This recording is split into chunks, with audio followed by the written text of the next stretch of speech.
Okay, now we are going to see validity of D by Huckel-Onsager equation. Okay, already we knew this D by Huckel-Onsager equation. For a univalent electrolyte, on assuming complete dissociation, the Onsager equation can be written as like this. Lambda is equal to lambda naught minus A plus B lambda naught into root C. Here this whole value 82.4 divided by dt of eta. This value is assumed as A. This 8.20 into 10 to the power of 6 divided by dt 3 by 2. This value is B. Okay, so that's what this is for univalent electrolyte. D by Huckel-Onsager equation. Okay, again I gave this. So next, this A and B are constant and it is depends on the nature of solvent and temperature. So here they gave A value and also B value. They substituted this A value and B value in this above equation. Then we will get this type of equation. Okay. After that, validity for aqueous solution. You knew already. The equivalent conductance is usually a linear function of a square root of the concentration. The equivalent conductance is, once again I say, the equivalent conductance is usually a linear function of the square root of the concentration. The validity of the Onsager equation is proved by showing that the slope of the line is numerically equal to A plus B lambda naught, where the value of A and B are known. The Onsager equation is regarded as a limiting expression applicable to very dilute solutions only, since the ionic atmosphere is related to 1 by K.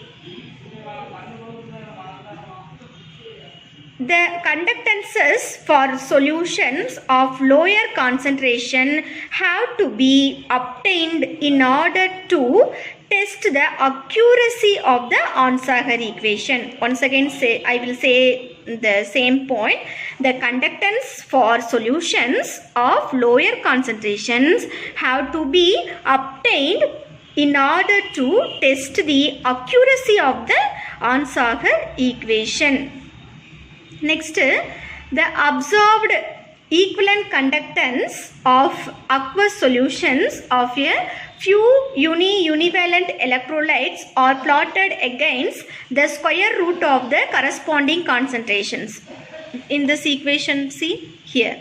Okay, so what they said, the observed equivalent conductance of aqueous solutions of a few univalent electrolytes are plotted against the square root of the corresponding concentrations. So the theoretical slope of the straight line, see here, theoretical slope of the straight lines to be expected from Onsager equation calculated from the value of A and B in connection with an estimated equivalent conductance at infinite dilution as shown in this figure. Okay. Next, it can be seen from the graph that for aqueous solution of univalent electrolytes, the Onsager equation is very closely obeyed the concentration up to about 2 into 10 to the power of minus 3 equivalent per liter. It means very lower concentrations. And then The verification of the Debye-Huckel-Onsager equation is more difficult for electrolytes. Actually, the verification of the Debye-Huckel-Onsager equation is more difficult for electrolytes of unsymmetrical valence type. Means different Z plus and different Z minus values. Since determination of the value of W can be done only on knowing the mobility of the individual ions at infinite dilution, and also the transference number or transport number of the ions. Okay va? So next, the validity of the Onsager theory is also provided by the conductance measurement of the number of electrolytes made at 0 degree Celsius and 100 degree Celsius. Okay va? So இப்போ நாம validity எதுக்கு check பண்ணிருக்கோம், conductance measurementsல check பண்ணி பார்க்கிறோம். At both temperatures the observed slope of the plot of agrees with the calculated result within the limits of experimental errors. Okay va? Thus, இதிலிருந்து என்ன தெரியுதுன்னா, the Onsager equation represents the dependence of the concentration of the equivalent conductance of univalent and unibivalent or unitrivalent electrolytes. Okay va? So இதிலிருந்து என்ன தெரியுது நமக்கு, this equation represents the dependence of the concentration of the equivalent conductance of univalent and unibivalent electrolytes. But major discrepancies are observed for bivalent solute. Since the plot of lambda against square root of C means concentration is not straight line for bivalent solutions or electrolytes, but is concave to the axis of C half or root C. The slope of the curve indicates here, the slope of the curve indicates that in sufficiently dilute solutions the slopes would be very close to the theoretical Onsager values. At very concentrated value, it does not give accurate value compared to the theoretical value of Onsager equation. So this is for aqueous solution validity. Next one, validity for non-aqueous solutions. இதுக்கு நம்ம aqueous solutionக்கு validity பார்த்திருக்கோம். இதுவே non-aqueous solutionக்கு validity now we are going to check. For methyl alcohol solutions, chlorides and thiocyanides of the alkali metals, the experimental values closely agree with the theoretical values. For non-aqueous solvents, we are taking non-aqueous solvent means at the time we will check that validity.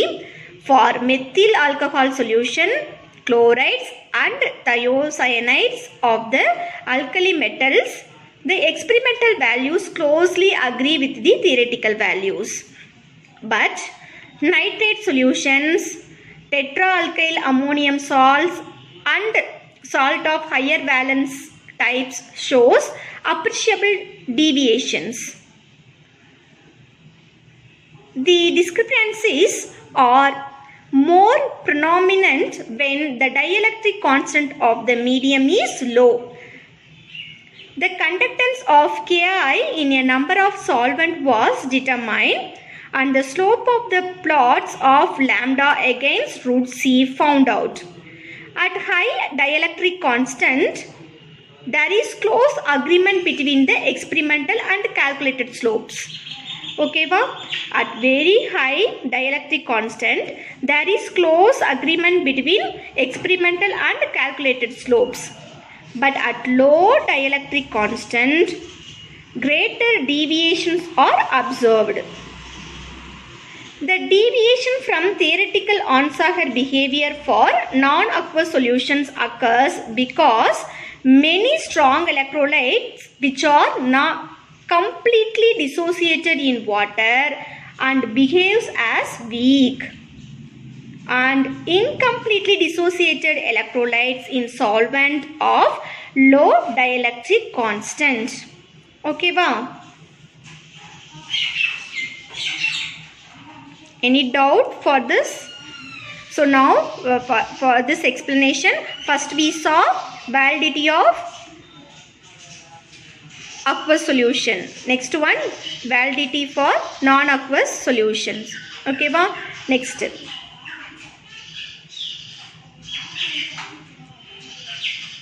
deviations from the Onsager equation. There are two main types of deviations from the Onsager equation. What I said, there are two main types of deviations from the Onsager equation. Okay, what is first one? The first one is exhibiting by a number of salts in aqueous solutions. What solution?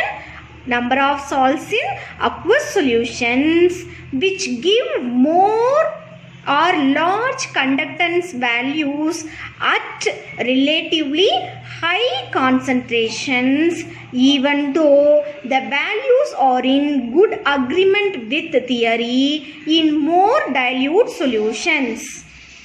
This is because the approximations employed in the deviations of the Onsager equation holds good only for ions in dilute solutions. Okay, so this is one of the limitation here. Okay va? So it is applicable well for strong electrolyte but not for weak electrolytes. These two are main limitations of Debye-Huckel-Onsager equation. Okay va? So next we will see Debye-Huckel limiting law.